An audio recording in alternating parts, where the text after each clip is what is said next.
দেশের সবচেয়ে বড় পাইকারি কাপড়ের হাট নরসিংদীর শেখেরচর বাবুরহাট। ভোর থেকেই দেশের বিভিন্ন জেলার পাইকার ও খুচরা ব্যবসায়ীরা ভিড় করেন এই বাজারে। তবে কাঁচামাল ও দ্রব্যমূল্যের ঊর্ধ্বগতির নেতিবাচক প্রভাব পড়েছে বাজারে। ব্যবসায়ীরা জানান, সব ধরনের কাপড়ের দাম বেড়েছে গড়ে 10%।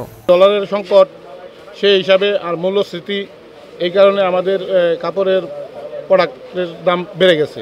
এদিকে বেশি দামে পোশাক কিনে খুচরা পর্যায়ে বিক্রিতে বিপাকে পড়তে হচ্ছে জানান পাইকারি ক্রেতারা।